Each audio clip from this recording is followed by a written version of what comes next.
30 years. That's how long I wiped the drool from my mother's chin and spoon-fed her pureed peas. I gave up my 20s, my career, my sanity, my reward. She told the police I was poisoning her just so my deadbeat brother could inherit the house. I died in a concrete cell, choking on the injustice. But then, I opened my eyes. It was 1996 again, the day she fell down the stairs. This time, I packed a bag. Dust motes danced in the shaft of afternoon sunlight, suspended like tiny mocking stars. I stared at them, my breath catching in a throat that felt bruised. I was supposed to be dead. I distinctly remembered the fluorescent hum of the prison infirmary, the sharp sting of the IV in my frail arm, and the crushing weight in my chest as my heart finally gave out. Instead, I was sitting on the edge of a floral bedspread, my childhood bedspread, the one with the faded pink peonies. I looked down at my hands. They were smooth. The knobby, arthritis-gnarled joints were gone. The permanent smell of bleach and pureed carrots that had clung to my skin for 30 years had vanished. I flexed my fingers, marveling at the frictionless movement. I rushed to the vanity mirror, nearly tripping over a stack of college textbooks. A 22-year-old face stared back. No deep grooves around the mouth from decades of forced smiles. No hollow, exhausted eyes. My digital alarm clock blinked glowing red numbers. October 14th, 1996, 2 p.m., a cold shiver violently rattled my spine. It was the day.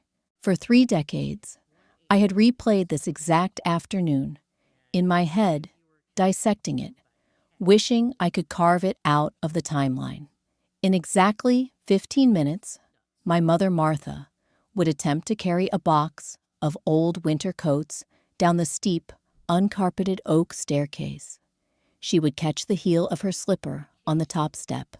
I knew the sound her spine would make when it hit the edge of the landing, a wet, heavy crack, like a thick branch snapping under ice. In my previous life, I had been in the kitchen. I heard the thud, dropped a ceramic mug of coffee, and ran. I spent the next 30 years running. I dropped out of law school. I canceled my wedding. I moved back into this suffocating suburban house to be her full-time caregiver. I bathed her. I fed her. I turned her every 2 hours so she wouldn't get bed sores. I sacrificed my youth, my fertility, my entire existence on the altar of a good daughter's duty. And how did she repay me? When my brother Leo finally gambled away his business and needed cash, they hatched a plan. Martha dragged herself out of her wheelchair, just enough to bruise her own arms. She told the police I beat her. She told them I was siphoning her pension. Leo stood right beside the cops, crying crocodile tears, playing the horrified son who had arrived just in time to save his poor, paralyzed mother from her monster of a daughter. I was convicted. 30 years of devotion erased by one afternoon of perjury. She took my life, and when there was nothing left but the bones, she crushed those too. Audrey. The voice sliced through the floorboards, shrill, demanding, entitled. Audrey, get up here and help me with these boxes. Your brother is coming over for dinner, and I want this hallway cleared. My stomach clenched. Muscle memory dictated. I jump up jog, up the stairs, and do exactly as told. My legs twitched, but my mind was rooted in the cold concrete of a cell. I didn't move. Audrey, are you deaf? I stood up slowly. I didn't go to the stairs. I went to my closet. I pulled down an old canvas duffel bag. I didn't pack much. Just jean sweaters, my birth certificate, and the cash I had saved from my summer job money that in the other life went entirely to paying for her custom wheelchair ramp. I zipped the bag. The clock read 2:10 p.m. I walked out of my bedroom and stood at the bottom of the oak staircase. I looked up. Martha was at the top landing, wrestling with a cardboard box, overflowing with wool coats. She looked down at me, her face twisting into a familiar scowl. "Don't just stand there like an idiot," she snapped, panting slightly. "Get up here and take this." Leo likes the house tidy. Leo. Always Leo. The golden boy who never lifted a finger, never missed a party, never stayed to clean up the mess. "No," I said. My voice sounded strange. It wasn't the tired, placating whisper of a caregiver. It was steady. It was steel. Martha froze, the box resting on her hip. "Excuse me." I said no. "Put the box down, Mom, or carry it yourself." Her eyes widened in genuine shock, quickly replaced by furious indignation. "How dare you speak to me like that? You lazy, ungrateful brat. I do everything for this family." "Fine. I'll do it myself. I always have to do it myself." She yanked the box forward. She stepped toward the edge. The clock in the hallway ticked. 2:14 p.m. I could have stopped her. I could have walked up those stairs, taken the box, and altered the trajectory of her physical life. I could have saved her legs, but saving her legs meant cutting off my own. It meant another 30 years of emotional cannibalism. She adjusted her grip. Her right foot shifted. The heel of her blue velvet slipper caught the lip of the top stair. Time slowed to a crawl. I saw her weight pitch forward. I saw the box fly out of her hands, coats spilling like deflated bodies through the air. I saw her eyes lock onto mine, expecting me to lunge forward, expecting me to break her fall. I took one step back. She hit the third step with her shoulder. The sickening, hollow thud echoed through the foyer. She tumbled, a mess of limbs in floral housecoat bouncing against the hard oak. Then came the sound. The wet, heavy crack of her lower spine impacting the middle landing. She slid to a halt at the bottom, coming to rest inches from the toe of my boots. For a long moment, there was only the sound of my own breathing. Then, a ragged, high-pitched gasp tore from her throat. Her eyes were wide, pinned on the ceiling, dilated with shock and agony.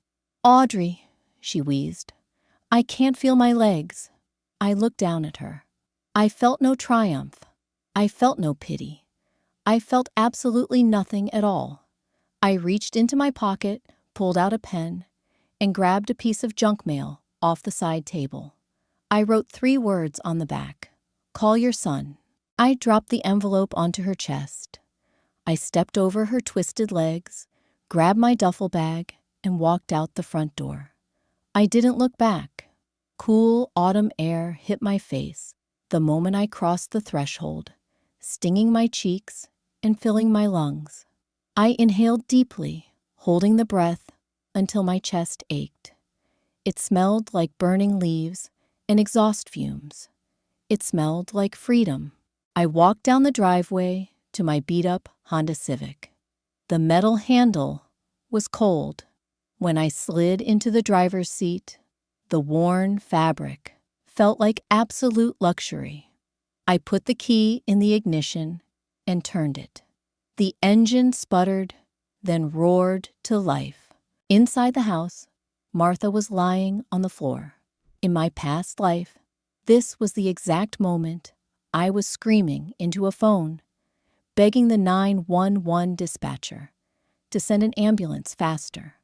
This was the moment I was holding her hand, crying, promising her that I would never leave her side, that I would take care of everything.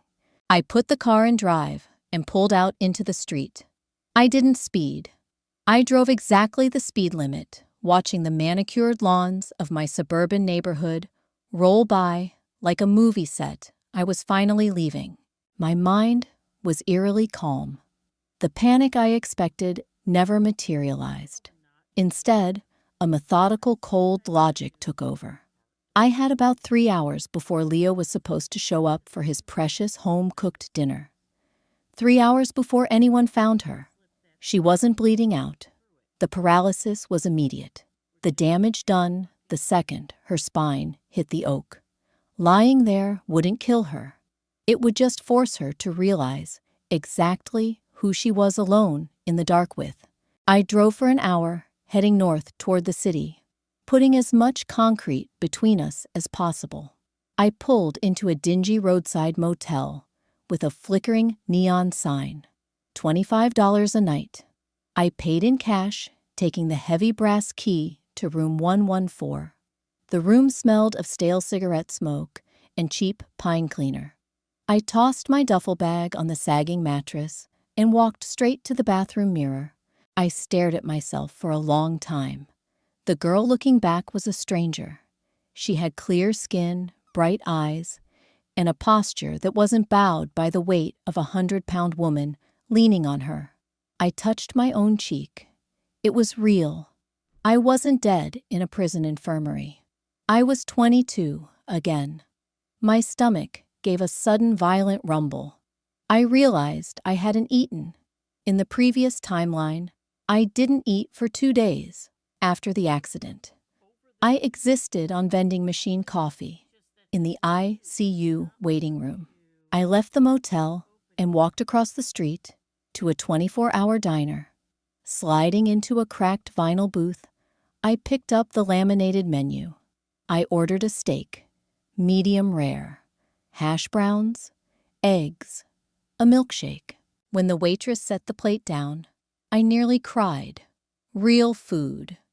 Not the low-sodium pureed slop I had trained myself to stomach, because making 2 separate meals was too exhausting. I ate every bite. I savored the salt, the fat, the heat. I ate like a prisoner released from death row, which I supposed I was. By the time I finished, it was nearly 6 p.m. I walked over to the payphone near the restrooms. I dropped a quarter into the slot and dialed the house number. I didn't want to call, but I needed to ensure the chain of events shifted permanently. I needed to hand the baton to the golden child. The phone rang 4 times. Then the line clicked. Hello. The voice was frantic, breathless. Leo.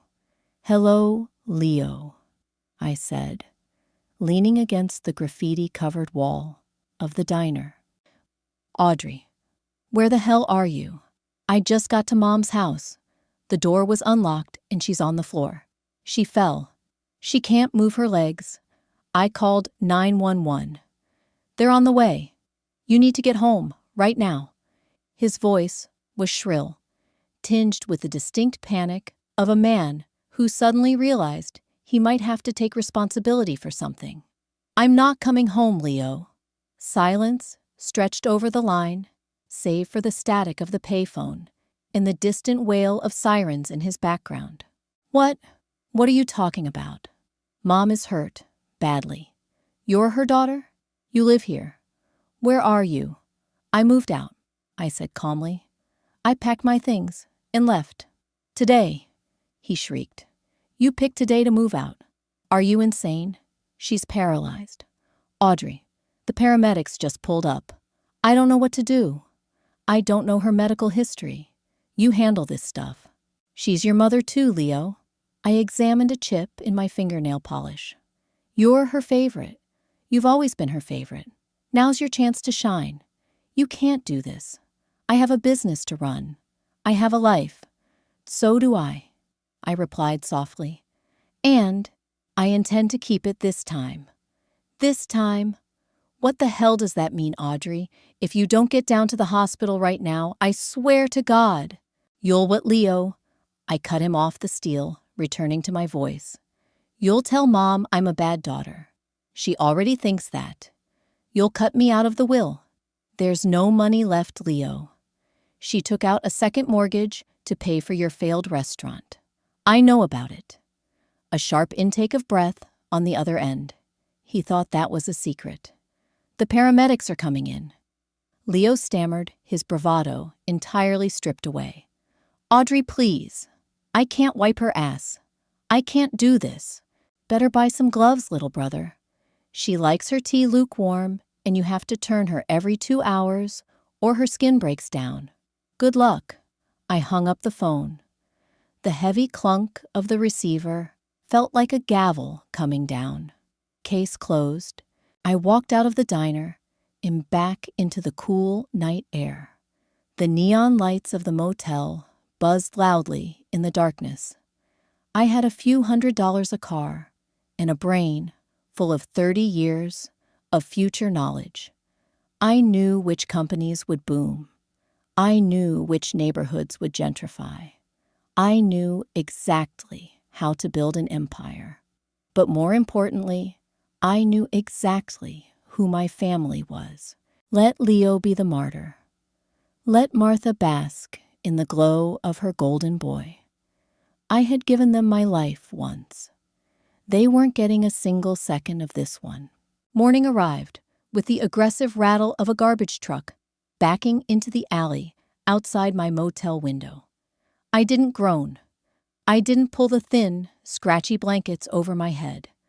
I sat bolt upright, my lungs expanding, with a sharp intake of cold, pine-scented air. For the first time in 30 years, I woke up to a sound that wasn't a bell ringing from a sickbed. I swung my legs over the side of the mattress. My joints moved with fluid, silent grace. It was a physical luxury I was determined never to take for granted again. I opened my duffel bag and emptied the contents onto the faded floral bedspread. 3 pairs of jeans, 5 sweaters, a handful of underwear, my birth certificate, a social security card, and exactly $3,420 in neatly banded cash. In my past life, this money sweated over during double shifts at a local diner went straight to a contractor who installed a motorized chairlift on our oak staircase. This time, it was my seed money. It was late October 1996. The internet was a noisy dial-up novelty to most people, a digital Wild West of ugly graphics and slow-loading text. But I knew what it would become. I knew about the dot-com bubble. More importantly, I knew exactly when it would burst and which titans would survive the fallout. I didn't need to be a billionaire overnight. I just needed enough capital to build a fortress around myself, a wall of wealth so high my family could never climb over it. I dressed quickly in a pair of rigid denim jeans and a heavy wool sweater. I had errands to run. My first stop was a local public library. The heavy wooden doors squeaked as I pushed them open, welcoming me into a sanctuary of dust and quiet. I logged onto one of the chunky desktop computers, listening to the screeching handshake of the modem connecting to the web. I spent 3 hours researching discount brokerages that allowed telephone and online trading. I opened an account. I wired $3,000 into it, keeping the rest for food and gas. I bought shares in a small, struggling tech company based out of Cupertino that everyone thought was dead in the water. They didn't know Steve was coming back. I did. While I was securing my future, Leo was drowning in his. I didn't need to be in the hospital waiting room to know exactly how it was playing out. The script was burned into my memory. Right about now, the orthopedic surgeon was delivering the final verdict: complete severance of the spinal cord at the T10 vertebrae, permanent paraplegia, loss of bowel and bladder control. I could perfectly picture the scene. Martha lying flat on a sterile hospital bed, a halo brace screwed into her skull, her face pale and slack with painkillers. Leo standing beside her, wearing yesterday's clothes, sweating through his expensive cologne. In my previous life, when the doctor delivered the news, Martha had wailed. I had held her hand until my knuckles turned white. Leo had patted my shoulder, muttered something about needing to call his business partner, and vanished for 3 days. This time, Leo had no buffer. He was the one standing there when the hospital social worker walked in with a clipboard thick with discharge paperwork. He was the one who had to listen to the brutal, unvarnished reality of 24-hour care. Catheterization, every 4 to 6 hours to prevent renal failure. Bowel management, manual extraction daily. Skin integrity, turning the patient every 2 hours, day and night, to prevent necrotic bed sores. Physical therapy, daily passive range of motion exercises to keep the dead limbs from contracting. I knew the exact moment the color would drain from Leo's face. He was a man who couldn't remember to take his own trash to the curb. The concept of manual bowel extraction would send him into a localized panic attack. He would try to hire a nurse. He would ask about Medicare. The social worker would kindly, firmly explain that long-term custodial care was not covered. It was out of pocket. And Martha, thanks to Leo's failed restaurant venture, was functionally broke. I left the library and drove to a cheap diner on the edge of the city. I ordered a black coffee and a slice of cherry pie. I ate it slowly, relishing the tart sweetness, the flaky crust. I knew what Martha was doing right now. She was demanding me. She was telling the nurses, the doctors, and anyone who would listen that her daughter was on her way. She was probably telling them I was a nurse myself, or at least a nursing student, and that I would handle everything. She was weaving the narrative of the devoted daughter, completely oblivious to the fact that the daughter had severed the strings. By the end of the week, I had rented a tiny, barren studio apartment over a dry cleaner. The air smelled perpetually of starch and chemical solvents, but the door had a deadbolt, and only I possessed the key. I found a job waiting tables at a high-end steakhouse downtown. The tips were entirely cash, and the clientele were wealthy businessmen who talked loudly about their portfolios after 3 martinis. I listened. I took mental notes. I compared their boasting to my future knowledge. My broker account began to inch upward, slowly at first, then with accelerating momentum. I bought a cheap mattress, setting it directly on the hardwood floor. I bought a single lamp. I didn't buy a television or a radio. I wanted silence. I needed the quiet to decompress 30 years of compressed rage. Every night I lay on that mattress, staring at the water stains on the ceiling, and tracked the days on a mental calendar. Day 10. Martha is transferred to an inpatient rehab facility. Day 21. Insurance cuts off the rehab funding. Day 25. Discharge day. The day she comes home. The day Leo's life officially ends, and mine truly begins. Snow turned the city into a sprawling grid of gray slush by February. The harsh winter winds whipped off the concrete, biting through my wool coat as I walked home from the steakhouse.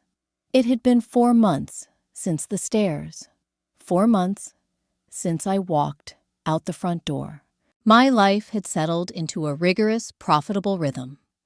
I worked nights at the restaurant, banking every dollar. During the day, I traded. The Cupertino tech stock had rallied beautifully. I had diversified into a burgeoning online bookstore that was just starting to gather serious institutional attention. My net worth had crossed the $50,000 mark. In 1997, for a 22-year-old with zero debt, it was a small fortune. I pushed open the heavy glass door to my apartment building, stomping the snow off my boots. I checked my mail, mostly junk a bank statement, a flyer for a local pizza place. I climbed the 2 flights of stairs, my keys jingling in my hand.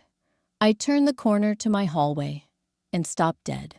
Sitting on the floor, his back propped against my apartment door, was Leo. He didn't look like the golden boy anymore. The tailored suits were gone, replaced by a wrinkled, stained corduroy jacket. His hair, usually styled with expensive pomade, was greasy and matted flat against his skull. Deep purple bags hung heavily under his bloodshot eyes. He looked like he had aged 10 years in 4 months. I felt a sharp, cold spike of adrenaline, but I pushed it down. I walked toward him, my boots clicking sharply against the linoleum. He looked up, blinking slowly, as if his brain was struggling to process my presence. "Audrey?" he croaked. His voice was hoarse, raspy. "You're blocking my door, Leo." I didn't ask how he found me. It didn't matter. He was a desperate man, and desperate men find a way. I simply stood over him, holding my keys, waiting for him to move. He scrambled to his feet, swaying slightly. He smelled of stale beer, unwashed clothes, and a faint, acrid undercurrent of urine. The caregiver's perfume. I knew it intimately. "You have to come home," he said, skipping any greeting. It wasn't a request. It was a panicked demand. "You have to come back right now." I unlocked my deadbolt, pushed the door open, and stepped inside. I didn't invite him in, but I didn't close the door on his face either. I turned around, unbuttoning my coat. "I don't live there anymore. I live here." "Are you out of your mind?" Leo exploded, stepping over the threshold. His hands were shaking. "Do you have any idea what it's been like? Do you have any concept of what I'm dealing with?" "I have a very clear concept," I said, calmly hanging my coat on a hook. "She screams all night," he yelled, pacing the small footprint of my living room. "She rings this stupid little bell every 10 minutes. I haven't slept more than 3 hours a night since November. My business is failing because I can't be at the office. I'm wiping her. I'm doing things a son should never have to do. A daughter shouldn't have to do them either." I pointed out, walking into my tiny kitchenette to pour a glass of water. "You're a woman. You're supposed to be good at this nursing crap." I took a slow sip of water. The sheer, unadulterated entitlement was breathtaking. Even now, drowning in his own misery, he couldn't fathom that my life had value outside of serving him and Martha. "I'm not a nurse, Leo. I was a law student. Remember, before I dropped out to work full-time, so you could borrow against the house?" He flinched. "We need money, Audrey. If you won't come back and do the physical work, you need to pay for a home health aide. They want $2,000 a week for round-the-clock care. I don't have it. Neither do I." It was a lie, but it was the only truth he was getting. "Bullshit. You've been working. You didn't take your car. You took cash. Mom said you had a savings account."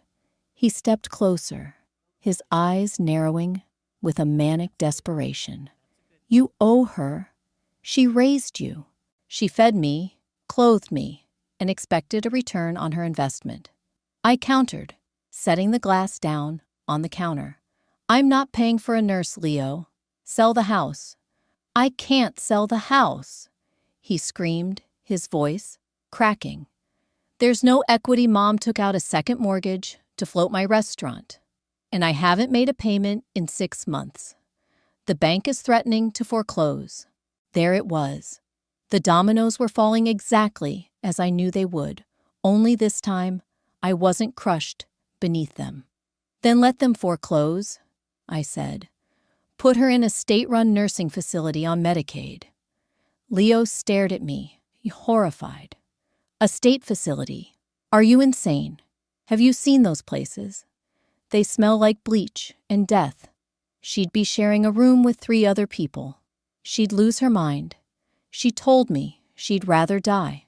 Then she has a choice to make, doesn't she? I leaned against the counter, crossing my arms.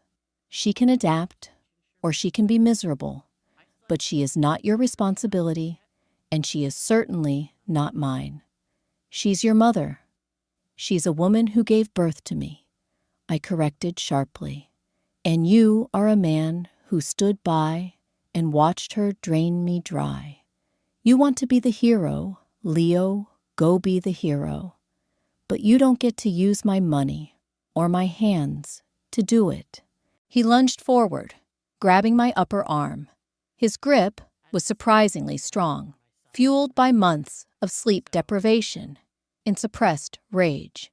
You listen to me, you selfish little bitch. I didn't scream. I didn't pull away. I simply looked down at his hand, then back up to his face. My eyes were completely dead. If you don't take your hand off me in the next 3 seconds, I said, my voice dropping to a dangerous, icy whisper, I will break your fingers, call the police, and have you arrested for assault. And then, who will turn Martha at 2 a.m? Leo froze. He looked at my face, searching for a bluff. He found nothing. He slowly uncurled his fingers and stepped back, his chest heaving. You're a monster, he whispered. No, I replied, opening my front door and gesturing toward the hallway. I'm just finally matching the family energy. Get out. He walked out, his shoulders slumped, defeated. I shut the heavy wooden door, threw the deadbolt, and listened to his footsteps echo down the stairwell.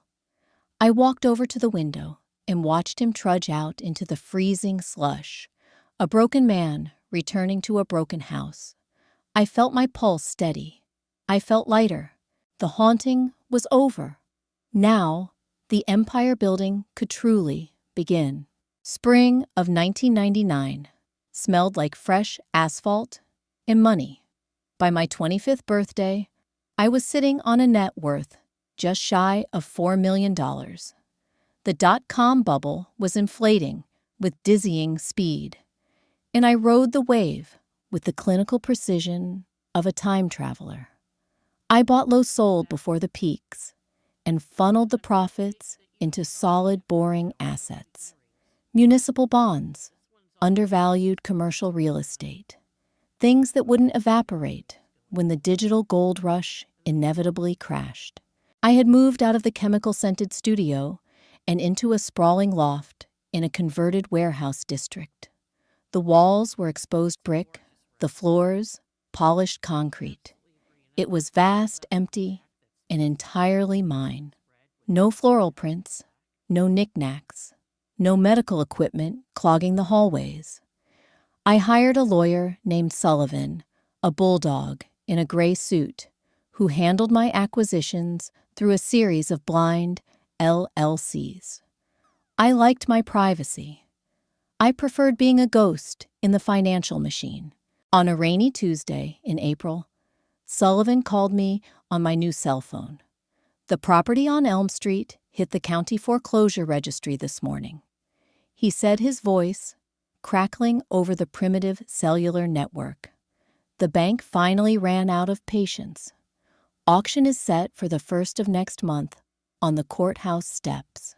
My childhood home, the prison where I had spent 30 years of my previous life. What's the starting bid? I asked, watching the rain streak down my massive industrial windows. $80,000. It's a tear down, Audrey. The inspector's notes mention severe water damage, black mold in the basement, and a roof that's caving in. The owners completely stopped maintenance about 2 years ago. 2 years. Exactly how long Leo had been in charge. He hadn't just neglected Martha. He had neglected the only asset they had left to their name. Buy it, I said. Sullivan paused. I strongly advise against this. It's a money pit in a stagnant neighborhood. I don't want it for the structure, Sullivan. I want the land.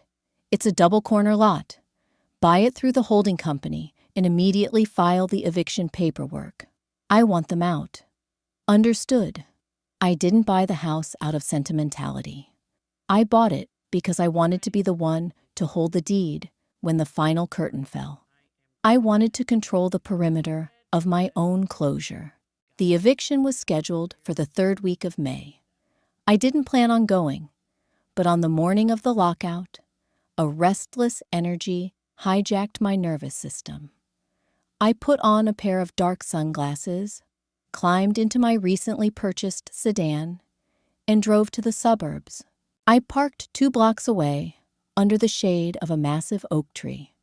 The neighborhood looked exactly the same, suspended in a suffocating middle-class amber. But my old house was a rotting tooth in an otherwise pristine smile. The gutters were hanging off the fascia boards. The lawn was knee-high, choked with dandelions and crabgrass. The custom wheelchair ramp I had paid for in another life was nowhere to be seen. Leo had never bothered to build one. At exactly 9 a.m., a white county sheriff's cruiser pulled into the cracked driveway. 2 deputies stepped out. I rolled down my window, letting the humid morning air filter into the car. I watched. 10 minutes later, the front door opened. Leo emerged. If he looked bad at my apartment 2 years ago, he looked entirely destroyed now. He was rail-thin, his clothes hanging off his frame like rags on a scarecrow. He carried 2 black garbage bags, tossing them haphazardly onto the damp grass. He didn't look angry. He just looked vacant. Then came Martha. The deputies had to carry her down the 3 front steps. They held her under the arms and by the knees, treating her with professional detached caution. She was screaming. Even from 2 blocks away, I could hear the shrill, ragged pitch of her voice. She was thrashing, pointing at the deputies, pointing at Leo, her face purple with rage. She was confined to a rusted standard-issue hospital chair, not the custom ergonomic motorized one she had demanded I buy her. She looked frail, her hair entirely white and unkempt, but the venom in her gestures was undiluted. Leo ignored her. He walked to his beat-up sedan, a car that looked like it was held together by duct tape and prayers, and opened the passenger door. The deputies wheeled Martha over.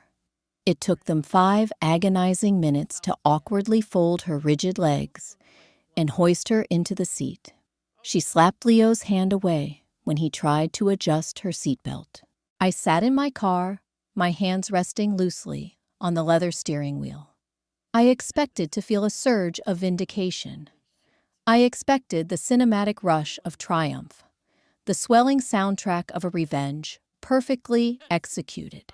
Instead, I felt nothing but a profound, hollow exhaustion. This was what I had traded my entire life for in the other timeline. This miserable, toxic dynamic. I had let myself rot in a cell for these 2 broken people. Watching them now, I realized they didn't need my help to destroy themselves. They were entirely capable of doing it on their own. The poison was always in them. I had just been the filter absorbing it. The sheriff taped a neon orange notice to the front door and locked it. Leo started his engine. A cloud of blue smoke coughed from the tailpipe as he backed out of the driveway, carrying Martha away toward the state-funded facility that awaited her. I rolled up my window, put the car in drive, and headed back to the city. I called Sullivan on the way. "They're out," I told him. "Send the demolition crew tomorrow. Tear it down to the foundation." "And the lot?" he asked. "Sell it to the city. Let them turn it into a community garden." I hung up the phone. The house would be gone by Friday. Winter of 2001 hit the city like a hammer.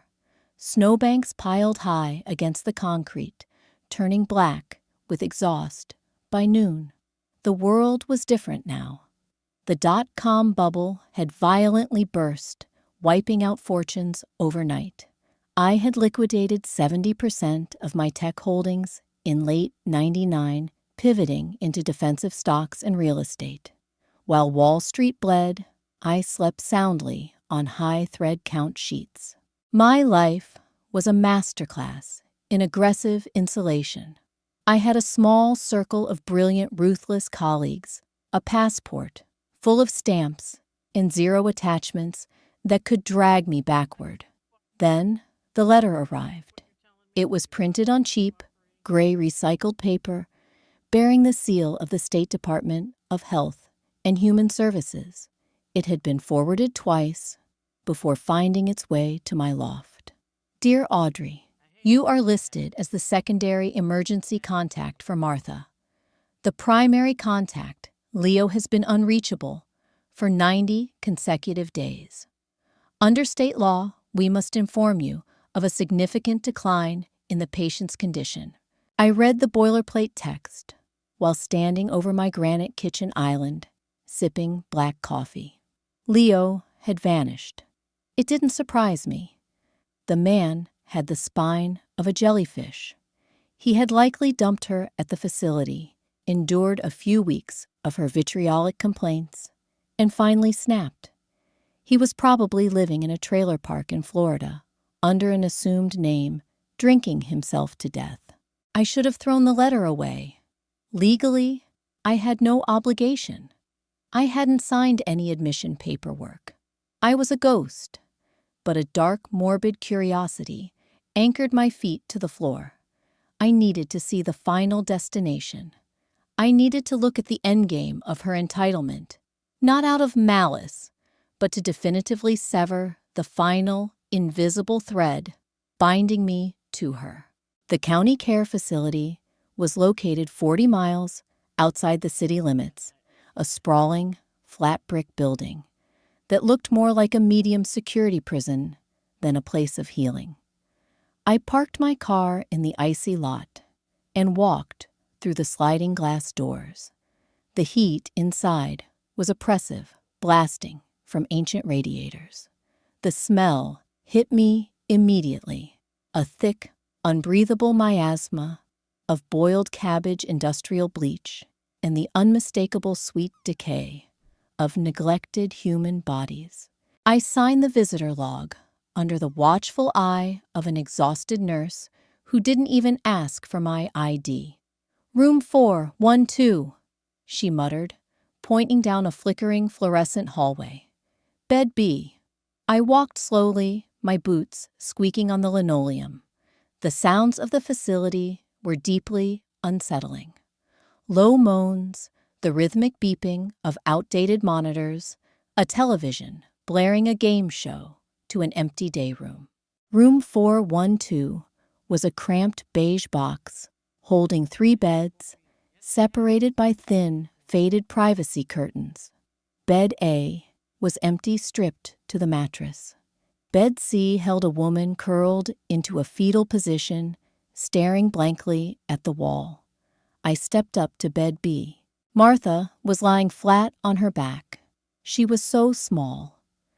The imposing, terrifying matriarch of my childhood had withered into a fragile collection of bones, wrapped in translucent, bruised skin. Her hair was thin and greasy, her fingernails yellowed and overgrown. A feeding tube snaked into her nose, taped haphazardly to her cheek. Her eyes were closed, her breathing shallow and rattling.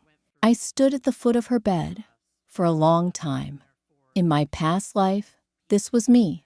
I would have been the one washing her hair, trimming her nails, fighting with doctors to get her better care.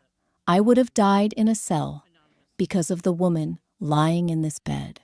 Her eyelids fluttered, then peeled open. The milky irises darted around the room before locking onto my face. For a second, there was no recognition. Then her pupils dilated, her cracked lips parted. "Audrey," she rasped. Her voice was a dry whisper, devoid of its former booming authority. "Hello, Mom." She tried to lift her head, but lacked the strength letting it fall back against the flat pillow. You came. I knew you'd come. Leo left me here. He stole my purse, and he left. I know, I said evenly. A tear leaked from the corner of her eye, tracking through the deep wrinkles of her temple. It was the first time I had ever seen her cry, without an audience to manipulate. It's terrible here. She whimpered, her bony fingers twitching against the thin cotton blanket. They don't answer the bell. They leave me in the dark. You have to take me home, Audrey. You have to get me out of here. She was still doing it, even broken, even abandoned by her golden child. She expected me to fall into line. She expected the dutiful daughter to sweep in and absorb her pain. I can't take you home, Mom. Why not? She demanded, a flash of the old irritation sparking in her eyes. You're my daughter. It's your job. You don't have a home anymore, I said, my voice perfectly still level. The bank foreclosed on Elm Street 2 years ago. I bought the lot. I had the house bulldozed. It's a community garden now. Martha stared at me, her mouth hanging slightly open. The monitor next to her bed beeped a little faster. You tore down my house. Your house was a rotting shell, Mom, just like this family. I leveled it so nothing toxic could grow there anymore. You're lying, she hissed, though the panic in her chest told me she knew I wasn't. You owe me. I gave you life, and I gave it back, I replied, stepping closer, gripping the cold metal railing of the bed. I walked away on the stairs, Mom. I walked away because I knew exactly what you would do to me if I stayed. You chose Leo. You always chose Leo. And now you have exactly the life he provided for you. Please, she sobbed, the anger evaporating into pure, unadulterated terror. Please don't leave me here. I'll be good. I won't yell. Please, Audrey. I reached into my coat pocket and pulled out the folded letter from the state. I placed it on her bedside table, right next to a plastic cup of lukewarm water. I came to tell you goodbye, Martha. Officially, I'm signing the paperwork at the front desk to remove myself as your emergency contact. When you die, the state will bury you. I won't be at the funeral. I turned my back to her. Audrey, she shrieked, the sound tearing her throat. Audrey, come back. You can't do this. I'm your mother. I walked out of room 412. I didn't slow down. I walked down the fluorescent hallway, through the sliding glass doors, and back out into the freezing, beautiful winter air. I climbed into my car, turned the key, and drove away, leaving the screaming ghost behind me forever. September 2008 broke the global economy in half. Wall Street bled out on the pavement. Banks shuttered their doors, and millions of people watched their pensions vaporize overnight. I watched it happen from the quiet sanctuary of my glass-walled office, entirely untouched. I had seen the subprime mortgage crisis coming years in advance. While others gorged on toxic debt, I hoarded cash. When the bottom finally fell out, I became a very quiet, very ruthless buyer of distressed assets. By 34, I owned a portfolio of boring recession-proof companies, waste management, commercial logistics, industrial supply chains, things people needed regardless of what the stock market did. One of those recent acquisitions was a massive commercial laundry facility on the industrial outskirts of the city. It serviced budget hotels and local hospitals running 24 hours a day. The previous owner had mismanaged the payroll and defaulted on his loans. I bought the debt for pennies on the dollar and took over the operation on a brisk Tuesday morning. I arrived unannounced, accompanied only by my operations director, a sharp-eyed woman named Chloe. We walked onto the production floor.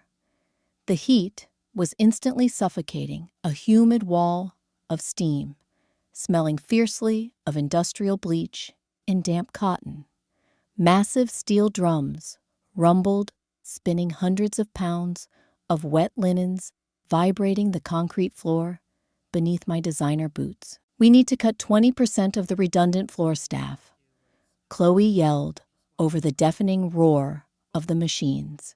She pointed toward a row of men dragging heavy canvas carts full of wet towels. "Starting with the underperformers. I have the shift logs here." I nodded, watching the laborers move. It was grueling physical work. My eyes drifted down the line and stopped. The man pushing the third cart was moving slower than the rest. He wore a faded gray t-shirt, stained dark with sweat around the collar. His shoulders were severely hunched, his spine bowed under the weight of a life he clearly wasn't built for. He had a heavy limp favoring his right leg as he shoved the wheeled canvas bin toward a giant folding machine. He paused to wipe his forehead with the back of a calloused hand, turning his face toward the main aisle. My breath caught on a sharp hook of recognition. It was Leo. He was only 36, but he looked 50. His hairline had entirely receded, leaving a patchy crown of thinning, greasy strands.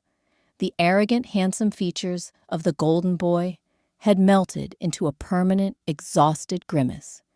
Deep grooves bracketed his mouth, and his skin had the sallow, grayish tint of chronic stress and cheap liquor. I stood perfectly still in the center of the aisle. I didn't hide.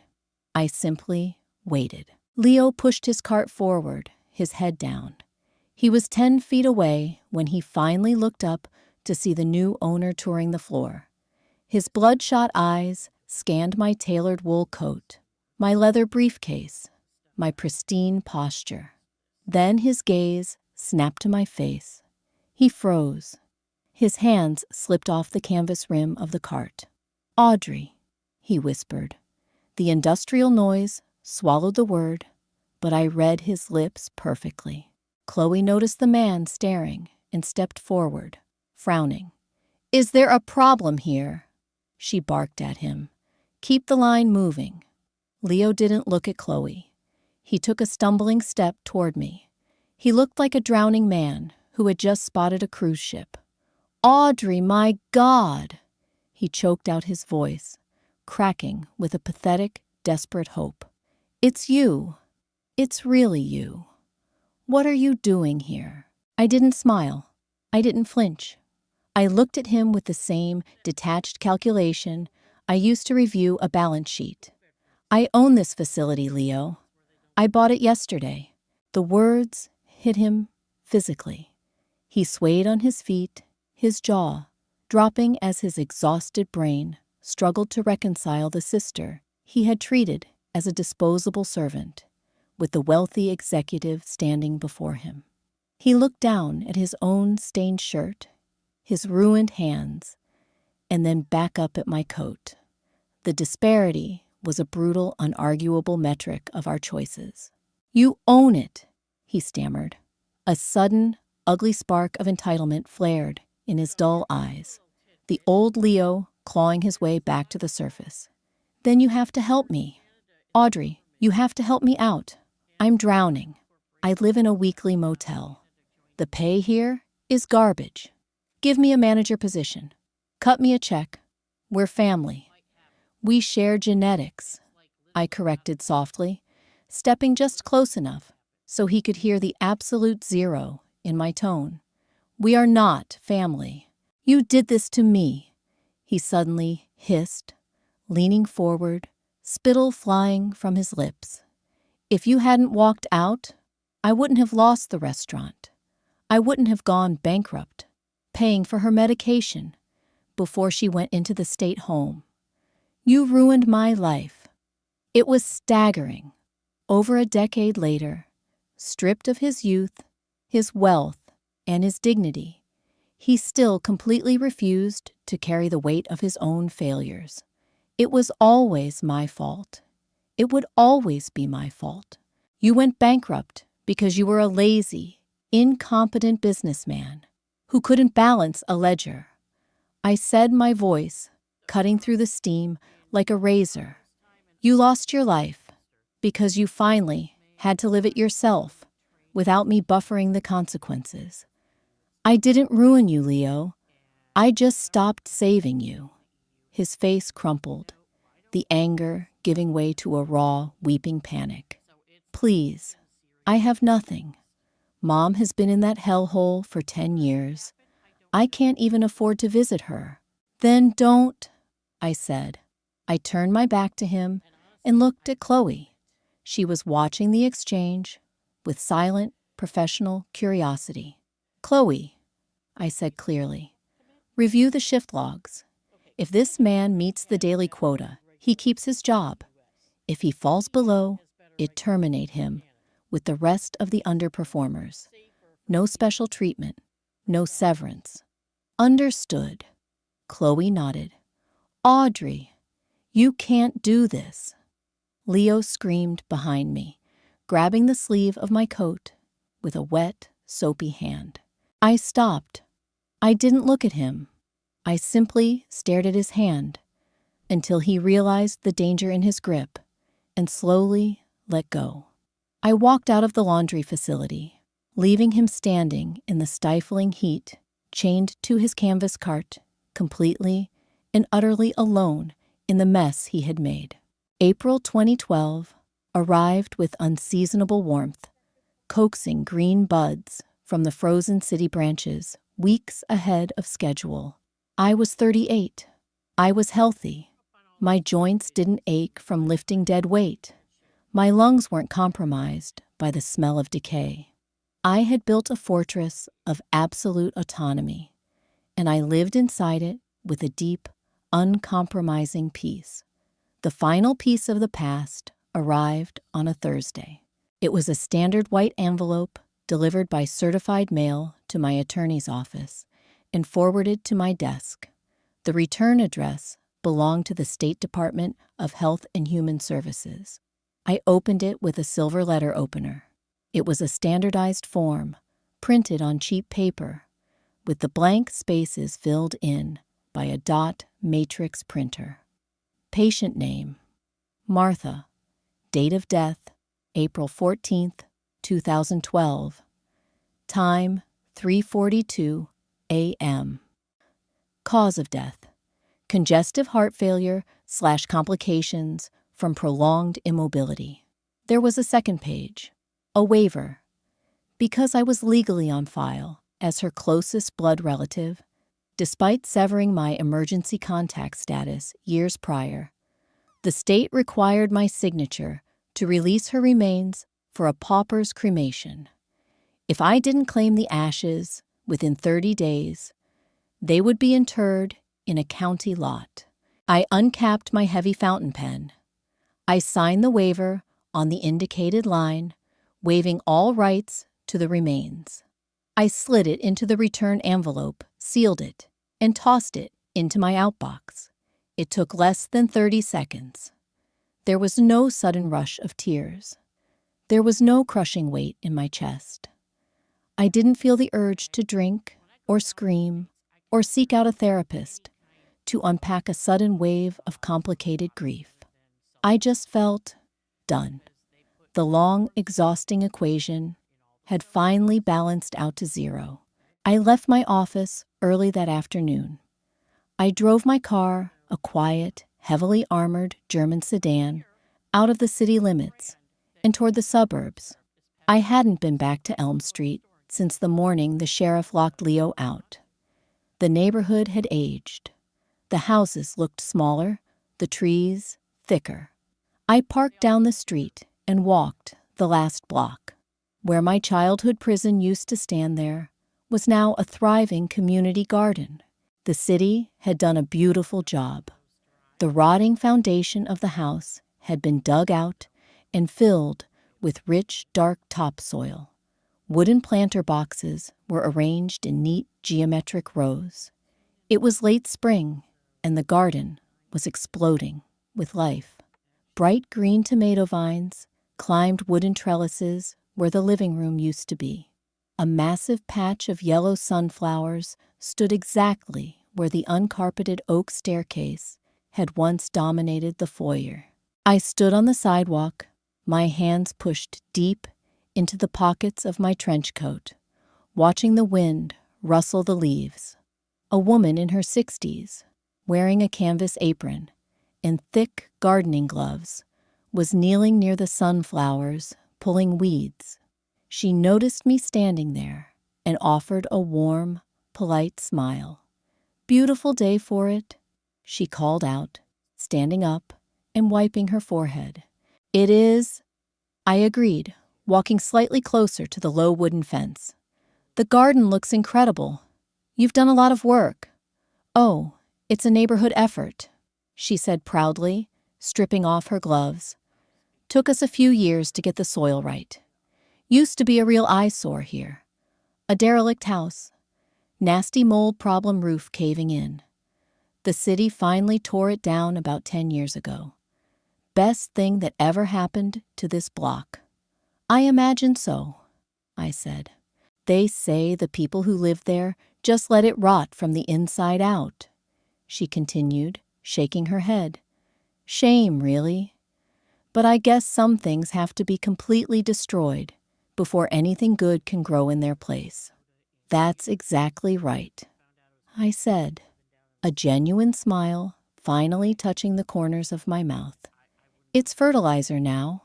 She laughed a bright, easy sound. "Exactly. Well, I have to get back to the root vegetables before the sun goes down. Have a wonderful afternoon." "You too." I turned away from the garden and walked back to my car. In my previous life, I died at the age of 52. My body gave out in a sterile prison infirmary, worn down to the bone by a lifetime of carrying the crushing weight of a mother who despised me and a brother who used me.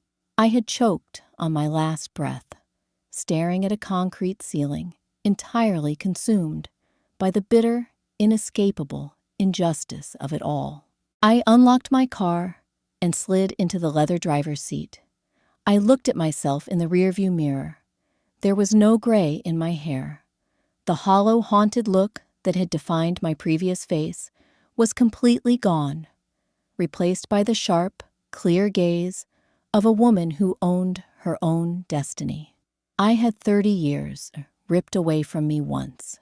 I came back, and I took every single second of it back. I didn't save Martha. I didn't redeem Leo. I didn't heal my toxic family with the magic of a second chance. I let them fall. I put the car in drive and pulled away from the curb, leaving Elm Street in the rearview mirror for the final time. The road ahead was clear. The sky was wide open, and for the first time in 2 lifetimes, I was entirely free. 17 years. That's how long it took for Leo to finally exhaust every ounce of his borrowed luck. By 2015, I was 41. My holding company had just acquired a massive block of commercial real estate in the financial district, cementing my portfolio in the 9-figure range.